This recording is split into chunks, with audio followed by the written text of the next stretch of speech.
ሰላም ሰላም ጤና ይስጥልን ውድ የጋት ሚዲያ ቤተሰቦች እንደያላችሁበት ሀገር ሰዓት አቆጣጠር እንደምን አላችሁ እንደምን ቆያችሁ ኢትዮጵያ ውስጥ ናችሁ ይህን ዝግጅት ለምትከታተሉ ውድ ቤተሰቦቼ እንደምን አመሻችሁ ማለት ፈልጋለሁ ሐምሌ 14 2018 በኢትዮጵያ ዘመን አቆጣጠር ጁላይ 21 2026 በጎርጎሳውያን የዘመን ስሌት እንደቀደም ተከተል የዕለተ ማክሰኞ የጋት ዕለታዊ 3 አጫጭር መረጃዎች ከዚህ እንደሚከተለው ወደ እናንተ አደርሳለሁኝ ዝግጅቱን ላይክ አድርጉ ሐሳብ አስተያየታችሁን ስጡ በጋራ እንመማርበታለን የጋት ሚዲያ ሜምበር ሁኑ የጋት ሚዲያ ቤተሰቦች እንዲጨምሩ ይህን ክረምት ያስቀመጥነው ቻሌንጅ አለ አይ ቲንክ ይሳካልናል ብዬ ተስፋ አደርጋለሁ ከእናንተ ጋራ 50,000 ቤተሰብ እንዲኖረን አሁን 41,000 ገደማ ነው ቤተሰባችን ያንዳንዳችሁ ሁለት ሰው ብናመጣ ኢቭን ከዛ በላይ ማድረግ እንችላለን ኤኒዌይስ ለአዲስ ዓመት 50,000 እንዲኖረን እሱን ቻሌንጅ ተቀላቀሉ የጋት ሚዲያ ሜምበር ሁኑ ሐሳብ አስተያየት ስጡ ጋት ሚዲያም በስፐቻት በስፐታንክስ እየደገፋችሁ ነው ከምንም በላይ ደግሞ ውድ ጊዜያችሁን ሰጣችሁ አብራችሁ ስለምትሆኑ እጅግ የከበረ ምስጋና ይድረሳችሁ ይሄን ካልኩኝ በኋላ አብራችሁ ስትቆዩ ሳውዲ አረቢያ ወደ አሰብ ወደብ ልትመጣ ትችላለችን የሚል አንድ የግል መልከታያን ሰፋ አድርገን እናየዋለን እሱን ውይይት ለመጫር ያህል አንድ እሱን እናነሳለን ሁለተኛ የባቤል መንደብ አጠቃላይ ቀጠናው ምን ይመስላል መካከለኛው ምስራቅስ እንዴት ነው የሚለውን እናያለን ከዚህ አንፃር የአገር ውስጥ ጉዳይ ህዋትን እናያለን በተለይ ህዋትን ስናይ ኢህአፓን እናያለን ኢህአፓ በዛሬው ዕለት ፍጹም ህገወጥ የሆነ መግለጫ ወጥቷል ምንም ጥርጥር የለውም ኢህአፓ በራሱ አይደለም ስተቱ ፓርቲ እንዲሆን መፍቀዱ ነው የመንግስታት ነው ኢህአፓን በተመለከተ ማለት እንፈልገው በደርግ ዘመን ደርግና ኢትዮጵያና ሶማሊያ ዚያድ ባሬ 5 ኮከብ አድርጎ ታላቋን ሶማሊያ ፈጥራለሁ ብሎ ወረራ ሲፈጠር ጦርነቱ የሁለት አድሃሪያን ነው እኛ በሶሻሊዝም መርህ ወዘተረፈ በሚል ሰራዊት ሲበትን ከጀርባ ሲወጋ ሲያስወጋ የነበረ ቡድን በየዘመኑ በነበረው ዘመን የነጭ ሽብር ፍጹም ጥቁር ታሪክ ያለው ድርጅት ነው በዚያ ውስጥ አምነው መሆን አለበት ብለው ዋጋ ያከፈሉ ቤተሰቦቻችን የሉም ያሉ የኔም ቤተሰቦች ሳይቀሩ ቁም ነገሩ ግን ምንድነው የክህደት ድርጅት ነው ይሄ የክህደት ድርጅት ራሱ ህዋት ኢህአዲግ ስሙ ሊጠራ የማይገባ ብሎ ይሄ ነጭ ሽብር ያኛው ደግሞ ቀይ ሽብር ብሎ ኢሳፓን ያገደውን ፈቃድ ከተሰጠ ማለት እባብን አልምጄ የሆነ ለማዳ አረጋዋለሁ ብለህ አንተ ከሞከርክ ስተቱ የኔ ነው የሚሆነው እባቡ ለምዳል ወይስ የከተትኩት እና ፍጹም በጣም አዝናለሁ ይሄን ብዬ በመናገር አም ደስፐሬት ኢናፍ በቃ እና ትናንት ነጭ ሽብርን ሲሰብክ የነበረ የከተማ ትጥቅ ትግል ሲል የነበረ ዛሬ ተመልሶ የህዋት የከተማ ነጭ ለባሹ ነው የትግራይ ወገኖቻችን በጋራ በአንድ ላይ ቁማችሁ ለጦርነት ተነሱ የሚል መግለጫ ነው ያወጣው በአንድ ላይ ቁማችሁ ለሰላማችሁ ዘብ ሁኑ እምቢ ለጦርነት በሉ አንድ የፌደራል መንግስትም ችግሩን በጦርነት ለመፍታት የሚያደርገው በጦርነት መፍታት ውጤት አያመጣም ቢልቁ አንድ ነገር ነው ነገር ግን በርቱ በባለፈው ጦርነት ትግራይ ውስጥ እንዲህ አይነት ጄኖሳይድ ተካሂዷል ይላል ራሱ ህዋት ሰሜን ሸዋ ሲደርስ ጨፌ እየበተነ ቅቤ እየቀባ ነው የመጣው ጦርነት አያስፈልግም የፕሪቶሪያ ሰላም ስምምነት ይከበር ብለው የጠየቁ የትግራይ ተወላጆች በነገራችን ላይ የትግራይ የሰላምና የለውጥ ምክር ቤት በጠራው ስብሰባ አምሶሪ ሰላማዊ ሰልፍ ምንድነው ያለው ሰላም ወዳድ ሆናችሁ ኢትዮጵያንም አብራችሁ ሁኑ ብሏል ያንን ተከትሎ ኢዜማ ድጋፉን ሰጥቷል ሌሎች ፓርቲዎችም ድጋፉን ሰጥተዋል። እነሱን የሰላም ጥሪውን የተቀበሉትን በካህዲነት በተለላችነት ይወቅሳል። ስለዚህ እዚህ ምን አለው? ለምን ተንቤን ሂዶ አብሯቸው አይዋጋም? እሱ ነው መደረግ ያለበት። በነገራችን ላይ አገር ሲመራ ኢትዮጵያ ስትመራ ልዩነትን የኔን ያህል የሚሰብ ካለ እውነት ለመናገር እኔ ተመሳሳይ እኔን የሚመስል ወሬ የሚያወራኝ ሰው ብዙ አልፈልግም። የመንግስትን ስህተት ማሳየት ተገቢ ነው። ነገር ግን የፕሪቶሪያ ሰላም ስምምነት ይከበር እያለ የሚለምን መንግስት የአሜሪካ መንግስት ማዕቀብ የጣለበትን ህወሓትን የአውሮፓ ህብረት ማዕቀብ እንጥልባቸዋለን ድጋፋችን እናቆማለን የሚለውን ምክንያቱም ድጋፍ ሲባል ትግራይ ክልል ውስጥ ለሚንቀሳቀሱ መንግስት ያልሆኑ ድርጅቶች ድጋፍ እያደረጉ የሚሰሩ ስራዎች አሉ። የአፍሪካ ህብረት በሰላም ልዩ መልእክተኛው በአፍሪካ ቀንድ የሰላም ልዩ መልእክተኛው ኦሉሴጉን ኦባሳንጆ በኩል የላከውን ኖ የእናንተ እዚህ መመላለስ ጊዜ ለመግደል ነው እኛ በጦርነት እንጨርሰዋለን ያለን ቡድን በውስጥም በውጭም ያለን ኃይሎች በጋራ ሆነን ለአንዴና ለመጨረሻ ጊዜ በብልጽግና መቃብር ላይ ነው ውጤትም እንዳመጣ የሚልን ጦረኛ ቡድን ከዚህ ሁሉ አልፎ ምንም በማይመለከታቸው የትግራይ እህት ወንድሞቻችን በሱዳን የእርስ በርስ ጦርነት እየተሸጡ ኤሎቤድ ላይ ሰማዩን የማናውቀው መሬቱን በማናውቀው ቦታ ተጥለን እጃችን ጉዳት ደርሶበታል፣ እግራችን ጉዳት ደርሶበታል፣ ወገኖቻችን ወንድሞቻችን አለቁልን ድረሱልን እያሉ በሚደውሉበት የኢትዮጵያ ሉዓላዊ ድንበር ተጥሶ የሻዕቢያ ሰራዊት ኢትዮጵያ ውስጥ መቀሌ ትግራይ ውስጥ በተሰማራበት ህገወጥ የሰው ሽያጭ፣ ህገወጥ የማዕድን ንግድ፣ ህገወጥ የሸቀጥ ዝውውር ይህ ሁሉ እየታየ ባለበት አንድን ወገን መላክ አድርገህ የኢትዮጵያን መንግስት ደግሞ ፍጹም ጦረኛ አድርገህ የሻዕቢያን ፕሮፓጋንዳ በፓርቲ ማህተም ስም ስታሰራጭ ይሄንን አይቶ እንዳላይ የሚተው መንግስት ካለ መዋቅር ካለ ሶሪ ድካም ነው ማለት ነው። ትክክል አይደለም። ማሳየት ያስፈልጋል። መንግስት ይሄንን ያድርግ። የፕሪቶሪያ ሰላም ስምምነት በዛ በወገን ይከበር፣ አክብሩ። በጉልበት ነገሩ የት ያውቁታል? የፕሪቶሪያ ስምምነት የት ያነባሉ?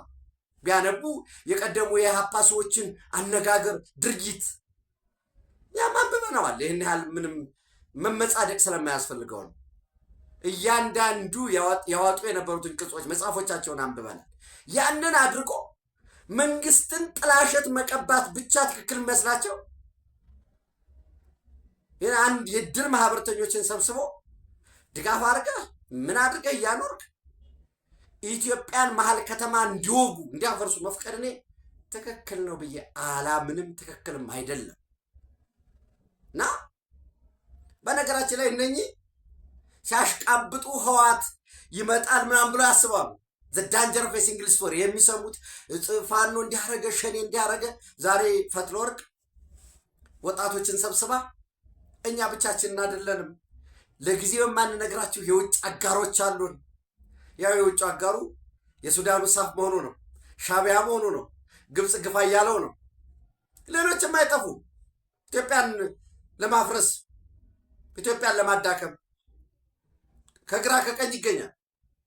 ወደ አዲስ አበባ ስንገሰገስ ሸኔ አለ፣ እሷ የኦሮሞ ነጻነት ግንባር ነው የምትለው፣ ኦላ አለ፣ ፋኖ አለ አብሮን።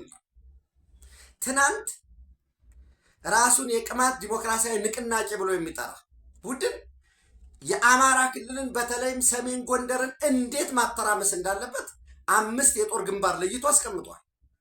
በዚያ በጦር ግንባሩ ላይ ትምክተኞች፣ እዚህ አካባቢ ትምክተኛ አማራ አለ፣ እዚህ አካባቢ ትምክተኛ ፋኖች አሉ፣ ይህንን አድርገን በቀላሉ ማተራመስ እንችላለን ብሎ 5 የጦር ግንባርን ደለሎን ወይም ይሄ አልፋሽጋን፣ ቲሃን በመተማ በኩል አድርገን እንዲያድርገን ባህር ዳርን እንሰብራለን የሚል እቅድ አቅርቧል።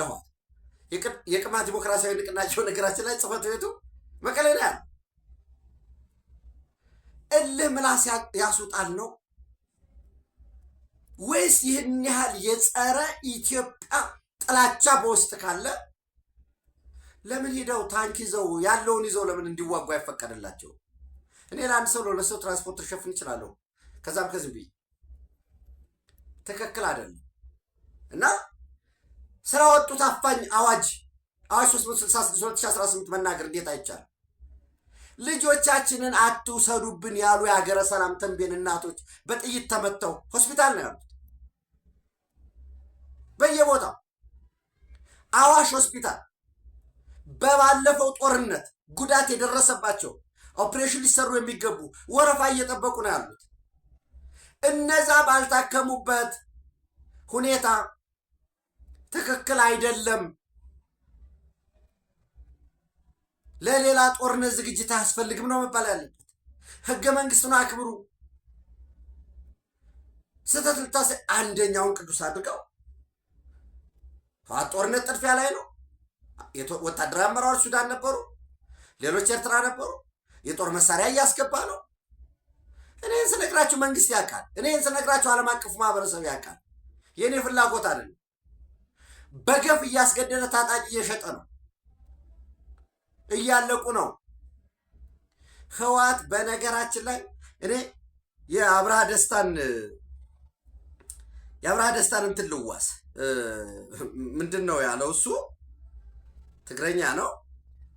ህወሓት በዓለም ታሪክ ታይቶ በማይታወቅ ሁኔታ የትግራይ ህዝብን እያጠፋ ነው ይላል። ወጣቶች ጦርነት ፈርተው እኮ ነው ሽሽት ወደ አዲስ አበባ ወደ ተለያዩ ክልሎች በየቦታው የተሰደዱ ያሉት። የትግራይ ልጆች ወንድሞቻችን እኮ በቃ እዚህም ጥይት ነው ሞት ነው፣ እዚያም ቢሆን ሞት ነው፣ እዚያ ሲሆን ተሽሎ እኛ አልፎልን ቤተሰቦቻችን እናሳልፋለን እያሉ እየተሰደዱ እኮ ነው። በዚህ ህገወጥ ዝውውር ደግሞ አዘዋዋሪዎች ራሱ የህወሓት ጀነራሎች ናቸው፣ አሸሻጮች፣ ደላሎች፣ ከእነሱ ጋር ኔትወርክ ያለውን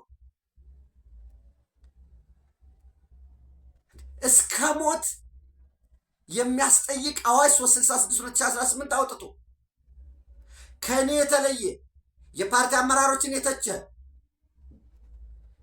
አሮጊት፣ ሽማግሌ፣ ወጣት ሳይል ትዋጋለህ የሚል አዋጅ አውጆ የትግራይ ህዝብ በታሪኩ ገጥሞት የማያውቀውን ጥፋት አውጆበት ቅዱስ ልታረግ ስትሞክር የለም ጦርነት አንፈልግም ያሉ የትግራይ የለውጥ የሰላምና የለውጦችን እነዚህን ደግሞ በባንዳነት ስትፈርጅ መግለጫ የጻፈው ማን ነው ብለን መጠየቅ መቻል አለብን። ለምሳሌ ምን ይላል? ዛሬ ሰሞናዊ መልእክት ብሎ ህወሓት አውጥቷል። ሰሞናዊ መልእክት የህወሓት ዘበትን ብሔራዊ ብርስት። እንግዲህ ምን ብያቸዋለሁ? ዘበት ብሔራዊ ብርስት ማለት አንጠፋም፣ ብሔራዊ ጥፋት ወይንም እንደ ብሔር እንደ አጠቃላይ እንደ ህዝብ ሊያጠፉን እየሞከሩ ነው፣ ብሔራዊ ጥፋት ከቶ አይታሰብም እያለ ነው። ሌላው ሊያጠፋው ይፈልጋል ብለን ብንወስድ ሌላው ከዛ ቀድሜ እኔ ብቻ ያጠፋለሁ ብሎ እያጠፋው እኮ ነው ያለው የትግራይ ህዝብ። ይህን ትናንት ወደ እናንተ ከትናንት ወስቲያ ወደ እናንተ አትሻለሁ እና ህዝብ የትግራይን ዘመናት አንጻር ህልውናው ዝጋጥሞ ከበዲት ፈተና በጽናት ተቃልሶ በመላፍ በቀበበል ቃል ሲወሩታት ናብዚ መዋል ዝበጥ እና በየዘመኑ የገጠመውን ጭቆና በደል በትውልድ ቅብብሎሽ እየታገለ ለዚህ የደረሰ ህዝብ ነው ይልና ባንዳንና ባንዳነትን አምርሮ የሚጠየፈው ህዝባችን የብሔራዊ ክደት ቡድን የጠላት ተልዕኮ ይዞ እየፈጸመ ያለውን ጥቁር ታሪክ በማውገዝ በዚህ ባንዳ ቡድን የሚደረጉ የማታለል ዘመቻዎችን አምርሮ በመታገል ወደ አማርኛ የተረጎምኩትን ነው የምነግራችሁ። የተታለሉ ልጆቹን መክሮና አስተምሮ በዚህ ታሪካዊ ወሳኝ ምዕራፍ ከህዝባቸው ጎን ሆኖ እንዲታገሉ ኃላፊነቱ እንዲወጣ ቃል እየገባ ይገኛል ይላል። የኢህአፓ መግለጫ ምን ይላል? እዚህ አዲስ አበባ ጦርነት በቃ፣ ለሰላም ቅድሚያ ይሰጥ፣ ተፈናቃዮች ይመለሱ፣ የፕሪቶሪያ ስምምነት ያለምንም ቅድመ ሁኔታ ይተግበር ያሉትን በባንዳነት ይከሳል። የአማርኛው ክንፍ ህወሓት ማለት ነው። ህወሓት ቢመጣ መጀመሪያ የሚጠርገው ፓርቲ ነው። ደግነቱ አይመጣም። እዚህ ያለው ደግሞ በዚህ ፓርቲ ላይ ምንድን ነው የሚያደርገው የሚለውን ማየት እኔ በጣም ለማየት እናፍቃለሁ። ትክክል አይደለም። ቂቤ እየቀባ ጨፌ እየነሰነሰ አይዟችሁ መጣሁ እያለ አይደለም የመጣው። ስንት ውድመት አድርሷል። ስንት ዝርፊያ ፈጽሟል። በስንት እናቶቻችን እህቶቻችን ነውር ፈጽሟል። አትክልት ሳይቀር ጨፍጭፏል። ይሄ ሁሉ የጦርነት ኮላተራል ዳሜጅ ነው። በቃ ጦርነት አያስፈልግም ነው እያልኩ ያለው። የኢትዮጵያ ሕዝብ እያለ ያለው ይሄ ነው። ምላጭ ከተሳበ በኋላ ጥይቱ ከቀልሃው ወጦ ከሄደ በኋላ የት ጋር እንደሚያርፍ ምን ተያዥ ዳሜጅ እንደሚያመጣ ሌላ ጉዳይ ነው። አይጠቅመንም ጦርነት። እንነጋገር፣ የፕሪቶሪያ ሰላም ስምምነት ይከበር ሲባል የለም መንግስት ደክሟል፣ አጋር አለን፣ በውስጥም በውጭም ይደግፉናል። አንዱ ደጋፊ ይሄ ነው እና የጦርነት ጥድፊያ ላይ ነው። አስቀድሜ እንዳልኳቸው የቅማንት ዲሞክራሲያዊ ንቅናቄ የጦር እቅድ አቅርቦ በዚህ መሰረት ስልጠና ስጡኝ፣ የትጥቅ ድጋፍ አድርጉልኝ ብሎ መቀሌ ላይ እየተንቀሳቀሰ ነው። ሌላ የአገው ዲሞክራሲያዊ ንቅናቄ አለ። በኤርትራ በኩልና ህወሓት በኩል በጋራ ሆኖ አጉጉሞ የሚባል የአፋር ታጣቂ ይዘዋል። በሶማሊያ በኩል ኦብነግ እናደራጃለን እያሉ ነው። ቀበላቸዋለሁ ህዝቡ ሌላ ጉዳይ ነው። ይህም ሁሉ አድርገን ኢትዮጵያን እናፍርስ። በኢትዮጵያ ፍርስራሽ ላይ ትግራይ ሀገር ሁና ትውጣ። ትግራይ ሀገር ሁና ስትወጣ አይ እኛም እኮ ደግሞ በቀሪው አማራን ደግሞ ሀገር እናደርጋለን የሚል ደግሞ ተለላጫል።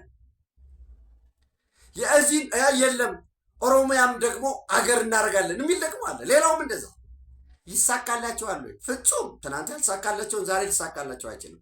እንደዚህ አይነት ጸረ ኢትዮጵያ ቡድኖችን ተሸክሞ ሽሩሩ ብሎ ህጋዊ ፍቃድ ሰጥቶ እየደገፉ በፓርቲ ፖለቲካ ስም ጸረ ኢትዮጵያ አመለካከትን እየተፉ እንዲኖሩ ማድረግ ግን ፍጹም የመንግስትነት ሀሁ አይደለም፣ ተቀባይነትም የለው። ይህን ነው ማለት እንፈልገው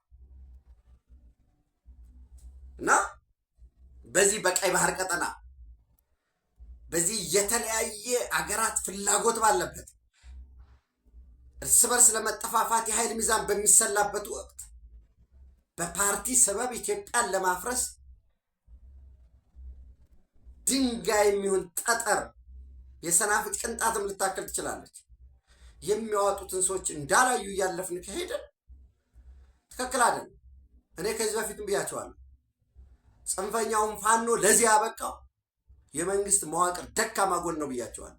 ፍኖተ ሰላም ላይ ቁጭ ብሎ ተሰብስበው እንዲህ አድርገናል ምናምን ሲሉ ፍኖተ ሰላም ላይ መፈንቅለ መንግስት ተፈጸመ ብዬ መጀመሪያ ፌስቡክ ላይ የነበረ ይበሱን እሱን ስጽፍ ከውስጥ ያለው ትክክል አይደለም። ይሄ ጽንፈኛ ማለት የለብህም፣ አክራሪ ማለት የለብህም፣ መፈንቅለ መንግስት ፈጸሙ ማለት አይደለም። ህወሓት አድቫንስ እያደረገ ስለሆነ የአማራን መብት እንዲያስከብሩ ነው የተደራጁ የሚል መዋቅራዊ ሁሉ ሌላው ትክክለኛው ፋኖማ ግንባር እየተዋደቀ አይደል? እነዚህ ፍኖተ ሰላም ምን አላቸው? የሆነውን አሁን እያያችሁት ነው።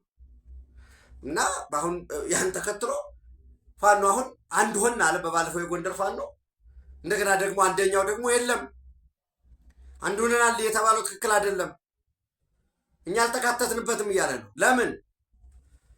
አንድ የሆነው ፋኖ ቅድመ ሁኔታ አስቀምጧል። እኔ ለዚህ ከዝንጀሮ ቆንጆ መካከል አላማረጥም። ይቅርታ፣ የከሌ ፋኖ ትክክል ነው የከሌው ጥሩ ነው የምል ሰው አይደለሁም። ነገር ግን ምን ብለዋል እነዚህ? አንደኛ ህገ መንግስቱን አንቀበልም ብለዋል። ሁለተኛ በርስት ጉዳይ አንደራደርም ብለዋል። ሶስተኛ ከታሪካዊ ጠላቶቻችን ጋር አንሰራም ብለዋል። ያው በሌላ መልኩ ህወሓትን ጠቅሰውታል ማለት ነው። ወራስ የለም ከህወሓት ጋር ሰርተን ነው ኢትዮጵያን የምናፈርስ የሚለው ደግሞ ተለይተናል እያለ እርስ በርስ እየተዋጋ ነው ያለ። የትኛውም ቦታ ልንገራችሁ፣ በግልጽ እማምንበትን የምነግራችሁ የትኛውም ቦታ ላይ እውነት ነው። ትናንት 2 የነበሩት 4 ነው 5 ነው። ሰውን አወናብደው መዋጋት ችለዋል። መከላከያ ሰራዊቱ ፊት ግን ሆነው አይዋጉም። ቆመው ዘን የሆነን ወረዳ ብለው የሆነን ከተማ አስተዳደር ወይ የሆነን አካባቢ መከላከያ ባስለቀቀው ቅጽበት ይሄ ጉልበት ነው። ህሌናን መግዛት ደግሞ የፖለቲካው አመራሩ ስራ ነው። ሄዶ ህዝቡን ማሰለፍ፣ መመልመል፣ ማደራጀት፣ ማንቃት። እንዲሁ ታዲያ የሽምቅ ውጊያ እኮ በባህሪው ዩኒፎርም የለው፣ አደረጃጀት የለው። ሶሪ ምንድን ነው ካምፕ የለው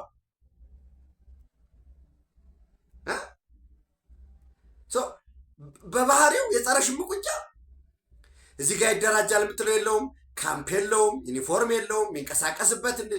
ስለዚህ ልክ ውጊያው ይሞክርና ካልሆነ ልብሱን ጥሎ ከአካባቢው ህዝብ ጋር ይደባለቃል፣ ይቀመጣል፣ ልጆቹ ጋር ምናምን እናት አባቱ ጋር ይገባል። ይህንን ትክክል አይደለም፣ ለሰላም ቅድሚያ መስጠት አለብን ብሎ ህዝቡ እንዲያወጣቸው ማድረግ ያለበት ህዝቡን ነው። ግን ይህንን ካልሰራ ውሃ ግዳ ውሃ መልስ፣ ውሃ ግዳ ውሃ መልስ ይሆናል።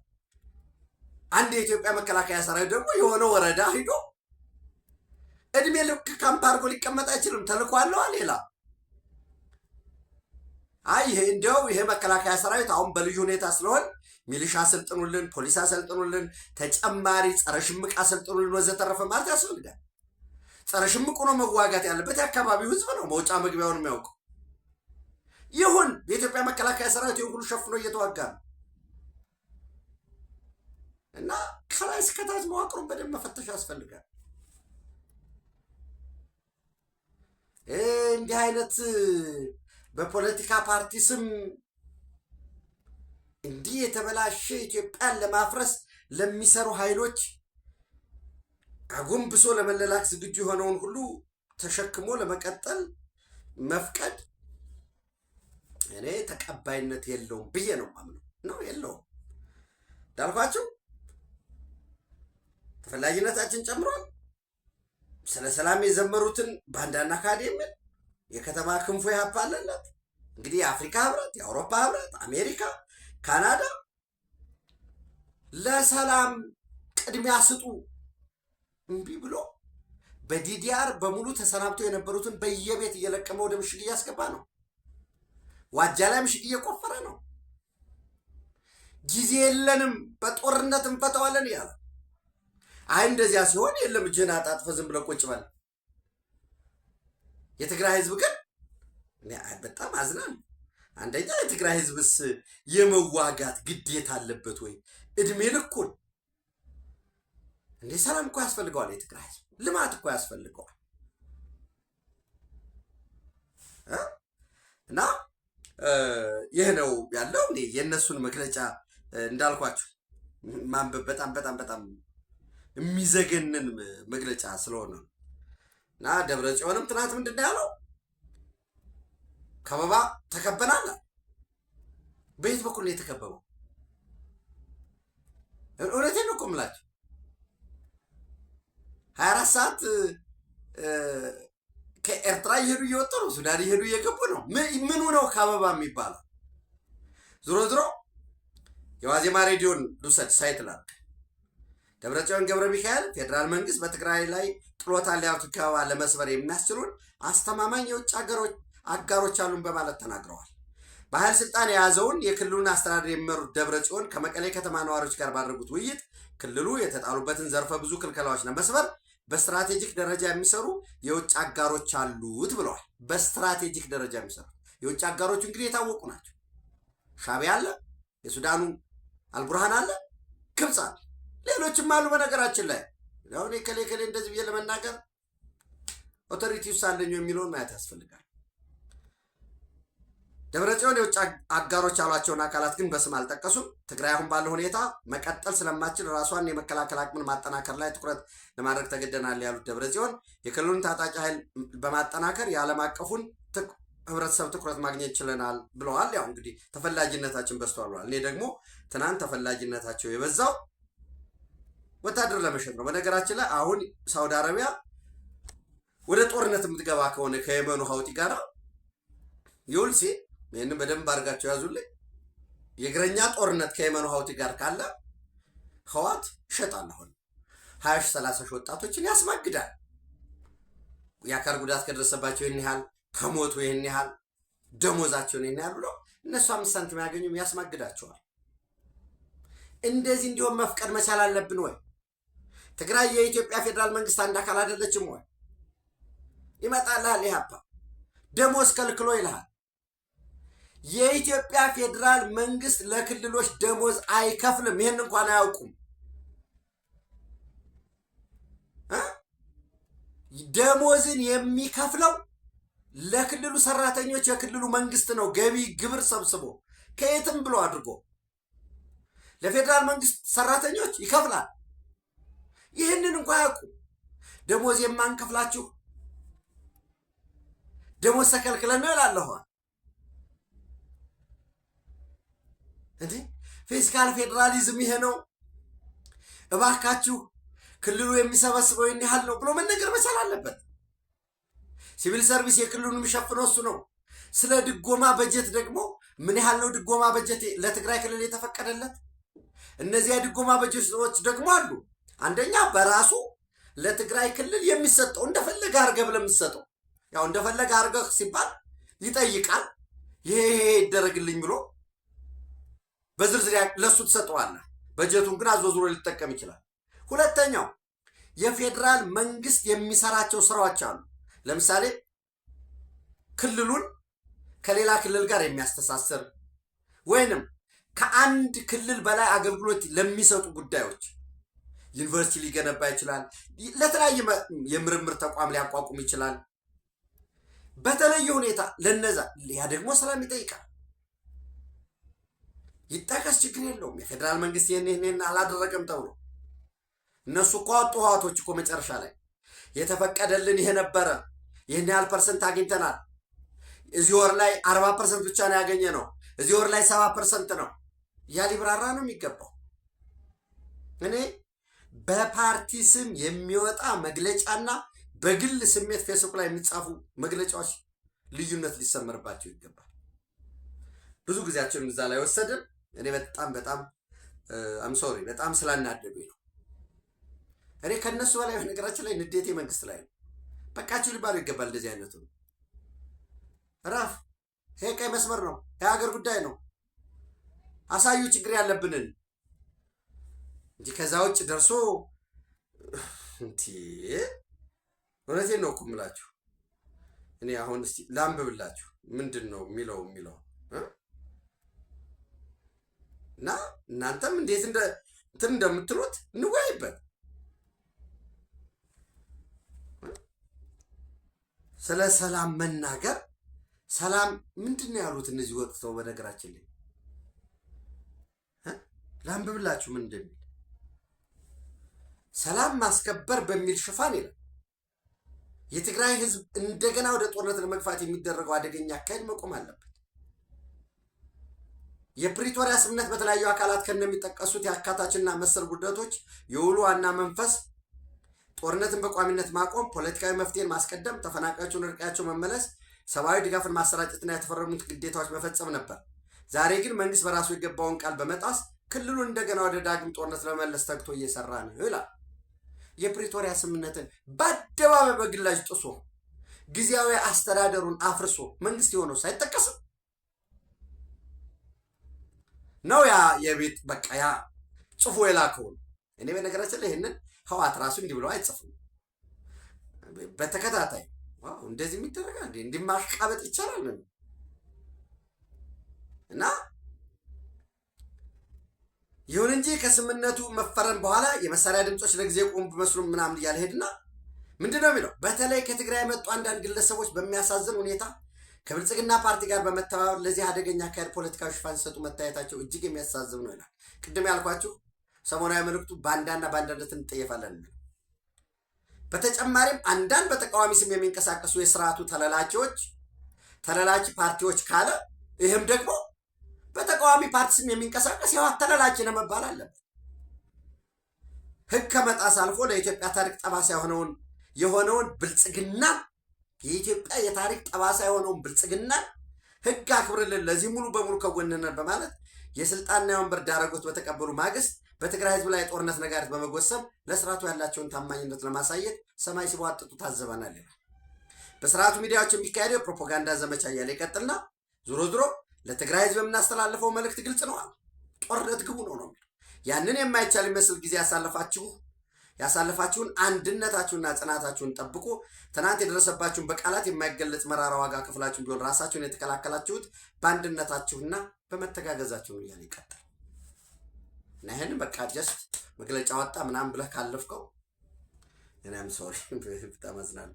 ሌላው እንግዲህ ሁለተኛው ትናንት የየመን ሀውቲዎች ቃል አቀባይ የሀያ ሳሬ ሚሊተሪ ስፖክስ ፐርሰኑ ማለት ነው የመን የሳውዲ አረቢያ መንግስት ለ12 ዓመት ፕላስ በላይ ከዛ በላይ ከባ ስለበዘበዘችን ተነግሮ ህልቆ መሳፍርት የሌለው ጭቆና በደል ስላደረሰችብን ዛሬ የሚያበደል በመቀጠሉ የየመን ህዝብ የአውሮፕላን በረራና የባህር ትራንስፖርት ስለከለከለችን ብሎኬድ ኦፍ ናቫል ባይ ብሎኬድ ምንድነው የሚለው ብሎኬድ ባይ ብሎኬድ እነሱ ለግጭት የሚያደርጉትን እሽቅድድም ደግሞ እስካሌሽን ዊዝ እስካሌሽን በዚያ መልሰነዋል ይላል። እሱም ብቻ አይደለም የሚለው በነገራችን ላይ የመን አርሚ ፎርስ አር ሬዲ ቱ ፋይት እስከ መጨረሻው ለመዋጋት ዝግጁ ነን እና የየመን ህዝብ በሚሊዮኖች ወጥቶ የደገፈን የየመን ህዝብ ለቀጣይ ጦርነት ዝግጁ ይሁን ይላል። እሱን ተከትለን ስናይ ኦኬ አሁን ምን ይመስላል አፈጻጸሙ የሚለው ምናልባት ከዛ ቀደም ብለን የየመንን የእርስ በርስ ጦርነት ማየት ይጠበቅብናል። እንደምታውቁት በ2014 መጨረሻ አካባቢ ወይ 2014 ላይ ነው ሲቪል ዋሩ የጀመረው። እስከ ዛሬ ቀጥሏል። ያው እስከ ዛሬ ቀጥሏል ማለት የመን በ1991 ነው አንድ የሆነው። ደቡብ የመን በ1983 ማለት ነው። ሌሎች አንድ ሲሆኑ የኛ ጉዶች ደግሞ ኢትዮጵያ ለሁለት ከፍለዋል 1983። በተመሳሳይ ሌሎች የዘመናት የታሪክ ስብራታቸውን ጭቆናቸውን ዛሬ ባለው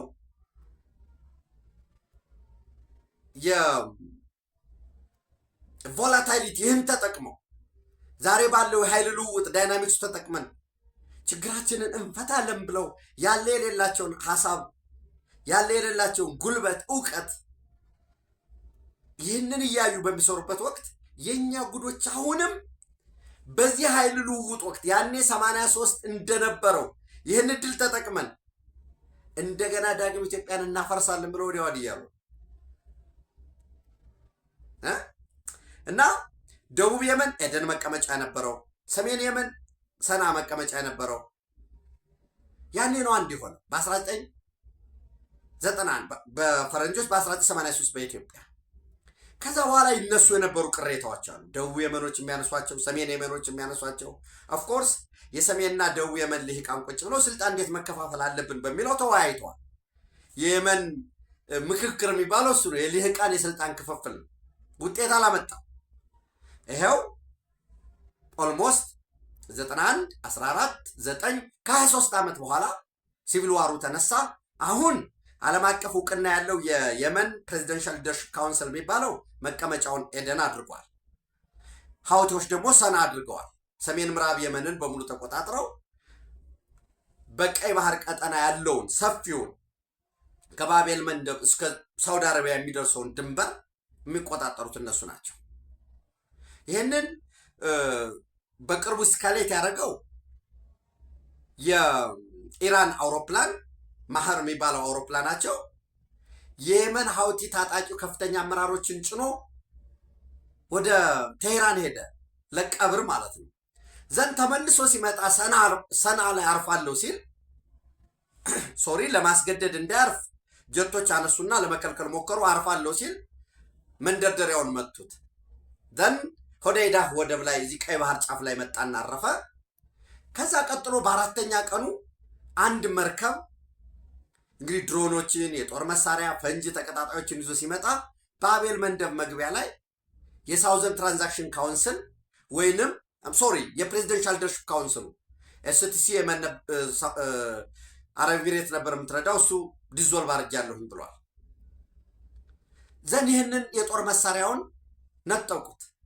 እሱን ተከትሎ ነው እንግዲህ ስታግደን እናግድሃለን፣ ብሎኬድ ባይ ብሎኬድ፣ እስካሌ ስታደርግ ባይ እስካሌሽን እናደርጋለን፣ አስፈላጊ ከሆነ ደግሞ ለሙሉ ጦርነት ዝግጅት ዝግጁ ነን ብሏል። እንግዲህ ያኔ ሳውዲ አረቢያ የምትመራው ኦልሞስት ግብፅም፣ ሞሮኮ፣ ጆርዳን፣ ሱዳን፣ ራሷ ዩናይትድ አረብ ኤሚሬት ደግሞ አሰብ ወደብን ይዛ ለ30 ዓመት ሊዝ ይዘው እንግዲህ 30 ዓመት ሊዝ ይዘዋል ብሎ አሶሺየትድ ፕሬስ ያወጣውን ዘገባ ያኔ ፌብሩዋሪ 1821 ላይ በደንብ እንድታዩት ብዬ ነው ቀኑን የምጠቅሰው። ፌብሩዋሪ 1821 ላይ ዩናይትድ አረብ ኤሚሬት ዲስመንትልስ ኤሪትሪያ ቤዝ አዝ ኢት ፑልስ ባክ አፍተር የመን ዋር ይልና ፌብሩዋሪ 1821 ይሄ ማለት መቼ ነው? ኢትዮጵያ ውስጥ ለውጥ ከመጣ በኋላ አብርሃም አኮርድ ከተፈረመ በኋላ። ከዛ በፊት በነበረው ዩናይትድ አረብ ኤሚሬት ከአሰብ እንድትለቅ ኢትዮጵያ ከጎናችን ትሁን፣ አሰብን እናንተ ወሰዱ የሚሉ የተለያዩ ድጋፍ የሚሰጡ ነበሩ። ግን አቶ ኃይለማርያም ነው የነበሩት፣ ህዋቶች ነው የነበሩ። ኖ ኖ ኖ የሚል ነገር ነበር። ከዚህ በፊት ብዙ ጊዜ ስላየ ነው ጊዜ እዛ ላይ አልወስድም። ግብፅ፣ ሞሮኮ፣ ጆርዳን፣ ሱዳን፣ ዩናይትድ አረብ ኤሚሬት እነዚህ የአየርና የእግረኛ ወታደር በማሰማራት በወሳኝነት አሰብ ፖርት ላይ ከሱዳን የሚመጡ ተዋጊዎችን ሱዳን ተሳትፏል። እግረኛ በማቅረብ ከሱዳን የሚመጡ ተዋጊዎችን እንዲሁም ኤርትራ ደግሞ በወሳኝነት የቀይ ባህር አፋሮች በግዴታም በውዴታም እየተመለመሉ እየሰለጠኑ እንዲዋጉ ተደርጓል። ውጊያው ተደረገ፣ ማሸነፍ ግን አልተቻለም። ለምንድነው ማሸነፍ ያልተቻለው? የጎሳ ፎርም አለው የየመኑ ሀውቲ። ይሄ መጀመሪያው።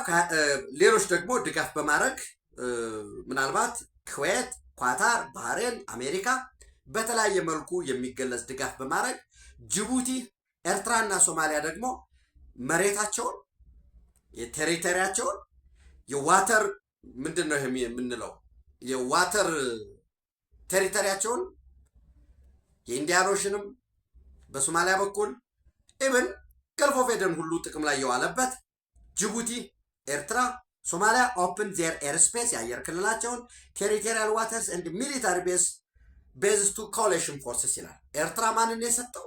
አሰብን የሰጠበት ሁኔታ አለ ማለት ነው። እና ከ26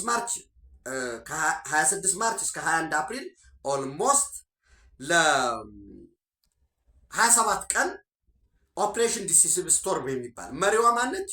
ሳውዲ አረቢያ። በተመሳሳይ ይሄ ውጤት አላመጣም። ነገር ግን ስቲል ፕሬዚዳንሻል ሊደርሽፕ ካውንስሉ ፒኤልሲውን እየመሩ ኦፕሬሽን ሪስቶሪንግ ሆፕ የሚባል ከ22 አፕሪል እስከ ዛሬ አለ። አላማው የመንን አንዳርቆ መንግስት መመስረት ነው። ግን ስቲል ውጤት አላመጣም። ይሄ ባለበት ሁኔታ ነው እንግዲህ ማዕቀብ ጥለናል የሚለው የመጣው እና ይህን ተከትሎ ምን ይላል?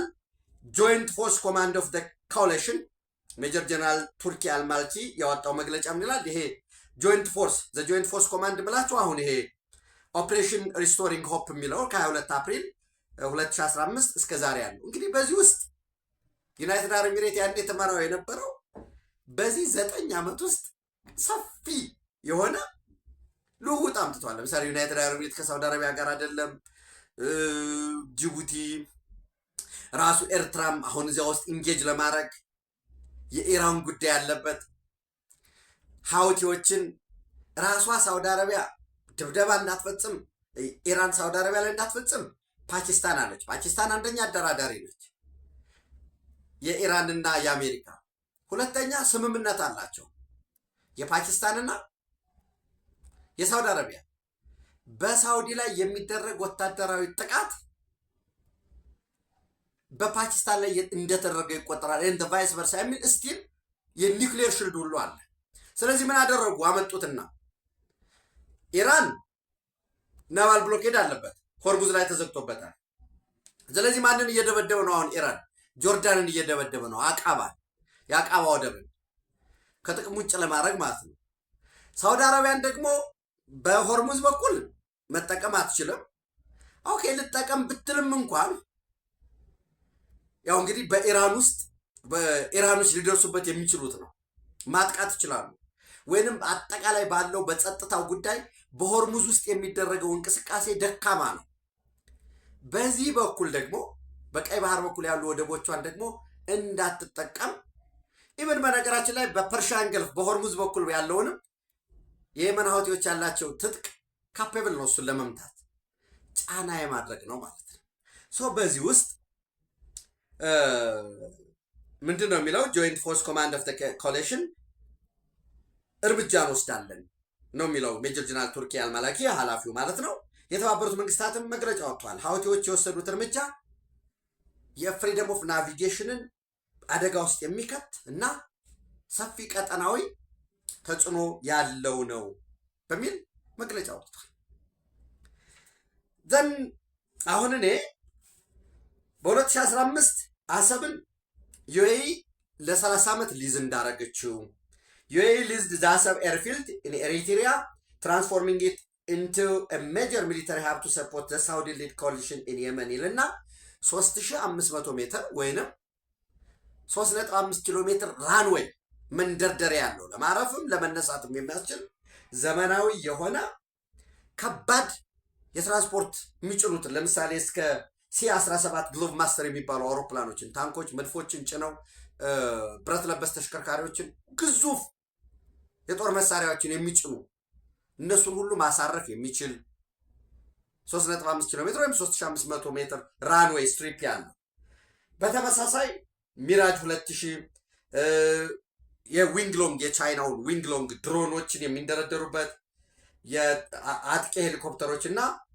ሄርሚ አርሞርድ ቬክል የሚያስተናግድ በተመሳሳይ ሆስፒታል ሕክምና የሚሰጥበት ሆስፒታል ገንብተው እንደነበረ 2015 ይገልጽና አስቀድሜ እንዳልኳችሁ በ2021 ሲወጡ ደግሞ ዩኤኢ ላርጅሊ ዲስማንትልድ ዚስ ቤዝ as it pulled out of the grinding war in Yemen ይልና በጣም አሰቃቂ የሚባል ጦርነት የተካሄደው እርስ በርስ የሚጨፋጨፉ ከዛ ዩናይትድ አረብ ኤሚሬትስ ስትወጣ ከሳውዲ አረቢያ ጋር ልዩነት ሲፈጠር እዛ ያለውን ኤርስትሪፑንም ሌሎችን መሰረተ ልማቶችን አውድመዋል ይችላል።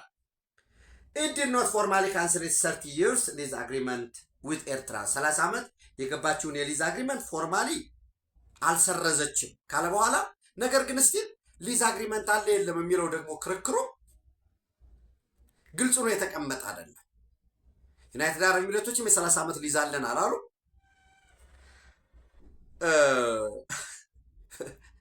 ትንሽ የሆነ እፍና አድርጎኛልና ዩናይትድ አረብ ኤሚሬቶችም የ30 ዓመት ሊዝ ሰረዝን አላሉ። ኤርትራም የ30 ዓመት ሊዝ አለን አላሉ።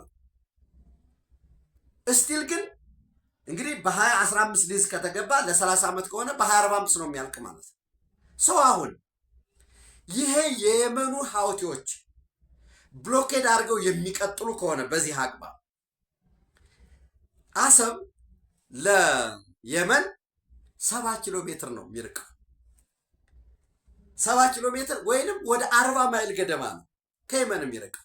ቱማት በጣም ስትራቴጂክ ነው። ስለዚህ በዚህ ሰበብ ወደ አሰብ ግብጾች ሊመጡ አይችሉም ወይ? በዚህ ሰበብ ሳውዲ አረቢያ ሊመጣ አይችልም ወይ? በዚህ ሰበብ ሌሎች ኳታራን ሰዎች ሊመጡ አይችሉም ወይ? ኦኬ ይሄ ከሆነና ደግሞ ወደ አሰብ ከመጡ ይሄንን አንድ ያዙ። ሻቢያ ህዋትን በህዋት ታዝሎ ደግሞ ጦርነት ለመክፈት 24/7 እየሰሩ ነው። ስናት ፕሮፓጋንዳ መሬት ላይ ያለ ሀቅ ነው። ለአርሚ 7 ማለት ትግራይ ውስጥ ነው ድሮን መጠቀም ስለማይችሉ በሚል አርሚ 7 ድሮን እንዲታጠቅ የተደረገበት ሰፋፊ የጦር መሳሪያ የተሰጠበት ኤርትራ የሱዳንን የጦር ጀቶች እንድትጠቀም ፍቃድ የተሰጠበት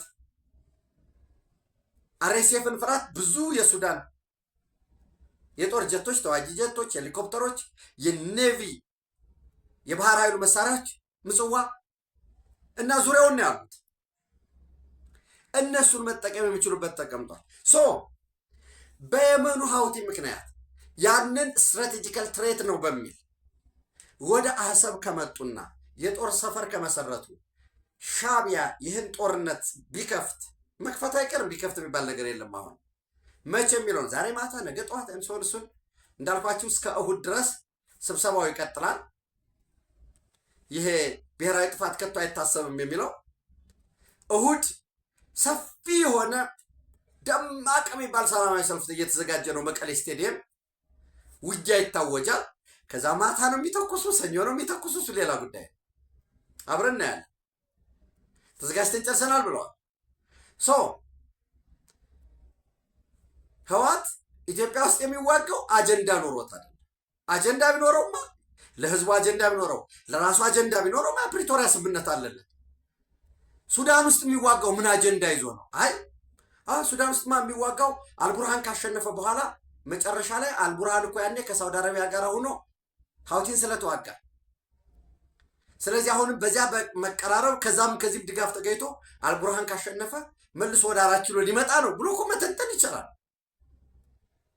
ዓላማ ኑሮት አይደለም። ተለላኪነት ስለሆነና ጥቅም ገንዘብ ስለሚገኝ በዚያ ጥቅም ደግሞ ቡድኑ መነገር ስለሚፈልግ፣ ስለዚህ አሰብ ላይ ሳውዲ አረቢያና አሊያንስ ግብጾች ከመጡ ምንድን ነው የኢትዮጵያ መንግስት ሊያደርግ የሚገባው የሚለው ላይ በደንብ ልንወያየበት ይገባል። ይህንን ለመወያያ ካጫርኳችሁ እኔ ፐርሰናሊ ይህን ማድረግ አለብን የሚለውን ማስቀመጥ መቻል አለብን የሚላለኝ እኔ ያስቀመጥኩት ጉዳዮች አሉ። ሌላው እንግዲህ ትናንት ምሽት ለ10ኛ ጊዜ አሜሪካ ኢራን ስትደበድብ ነው ያደረችው። እንግዲህ አንዳንድ እየወጡ ያሉ ምስሎች እንዲያውም የሻሂድ የሚባሉ ድሮኖችን የሚመረቱበትን ትልቅ ማምረቻ ጣቢያ ጥቃት እንዳደረሰች ነው የሚታይ። እስራኤልንም ለመጋበዝ ግምገማዎች እየተደረጉ ነው እየታዩ ያለው። በተመሳሳይ ሊባኖስ ትናንትም ሰፋ አድርጌ ለእናንተ ለመናገር ሞክሬያለሁኝ። እስራኤል ሊባኖስን ከእስራኤል አንጻር ስታዩት ሰሜን ነው፣ ራሱ ደግሞ ደቡብ ከደቡባዊ ሊባኖስ በዋሽንግተን ላይ በተፈራረሙት መሰረት የእስራኤል ጦር እየለቀቀ እየወጣ ነው ያለው ከሊባኖስ። እነዚህ አሁን የእስራኤል ጦር የሚይዛቸው ቦታዎች ደግሞ በአብዛኛው በሂዝቦላ ተይዘው የነበሩ መሰረታዊ ድጋፍ ያለበት አካባቢ ነው።